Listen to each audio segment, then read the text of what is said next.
नमस्कार दोस्तों। 1971 का वॉर, इंडिया ने पाकिस्तान को करारी हार दी। बांग्लादेश एक नया देश बन गया। लाखों पाकिस्तानी सोल्जर्स हमारे कब्जे में थे और उसके बाद एक ऐसी मीटिंग हुई जो आज तक दोनों देशों के रिश्ते डिफाइन करती है। मैं बात कर रहा हूँ शिमला ट्रीटी की। लेकिन क्या आपको पता है इस ट्रीटी में ऐसी क्या चीजें लिखी गई जिससे आज तक कश्मीर का सोल्यूशन नहीं निकल पाया?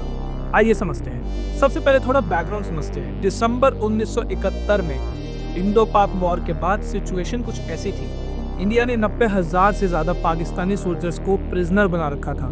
ईस्ट पाकिस्तान जो आज बांग्लादेश है वो अलग हो चुका था। पाकिस्तान पॉलिटिकली और मिलिट्रीली दोनों तरीके से वीक हो चुका था। तभी डिसाइड हुआ कि एक हाई लेवल पीस टॉक की जरूरत है और जगह चुनी गई शिमला, हिमाचल प्रदेश।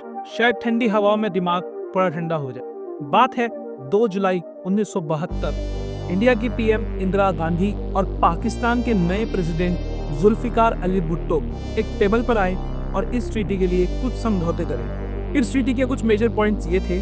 सबसे पहला पॉइंट, दोनों कंट्रीज अपने डिस्प्यूट्स को सिर्फ पीसफुल मीन्स से ही रिजॉल्व करेंगे, यानी कोई वॉर नहीं, कोई एग्रेशन नहीं। दूसरा पॉइंट, जो सीज फायर लाइन थी कश्मीर में, उसको लाइन ऑफ कंट्रोल का नाम दे दिया गया और दोनों कंट्रीज इस लाइन को रेस्पेक्ट करेंगे बिना किसी फोर्स का बदलाव किए हुए।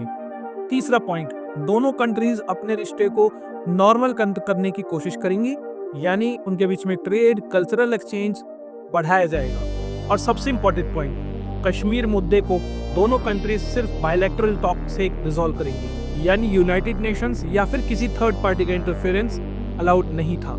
अब यहाँ एक बड़ा सवाल उठता है। इंडिया के पास उस वक्त एक अपर हैंड था। इंडिया के पास पाकिस्तान के 90,000 मिलिट्री सोल्जर्स थे। मिलिट्री विक्ट्री भी थी और सोल्जर्स भी हमारे पास थे। लेकिन इसके बावजूद हमने पाकिस्तान के प्रिजनर्स को वापस दे दिया और कश्मीर पर कोई परमानेंट सोल्यूशन नहीं निकला।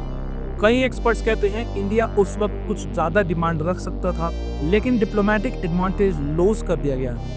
शायद ये एक मिस अपॉर्चुनिटी थी जो आज तक हमें महसूस होती है। शिमला ट्रीटी के बाद इनिशियल डेज में रिश्ते कुछ मजबूत जरूर हुए, लेकिन जैसे जैसे टाइम गुजरा मुश्किलें वापस बढ़ने लगी। 1999 में कारगिल वॉर हो गया। एलओसी पर फायरिंग इंसिडेंट्स भी होते रहे और आज भी कश्मीर पर दोनों देश अपने अपने क्लेम्स करते हैं। तो क्या शिमला ट्रीटी अपने मकसद में सक्सेसफुल रही? ये ओपन एंडेड सवाल आज भी है। शिमला ट्रीटी एक अच्छा एफर्ट था पीस के लिए, लेकिन जब दोनों तरफ से ट्रस्ट और कमिटमेंट ना हो, किसी भी पेपर पर लिखा हुआ एक एग्रीमेंट सिर्फ कागज का टुकड़ा रह जाता है।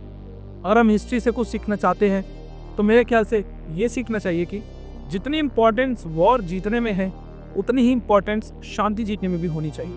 मैं हूं आयुष जैन, मिलते हैं एक अगली नई वीडियो।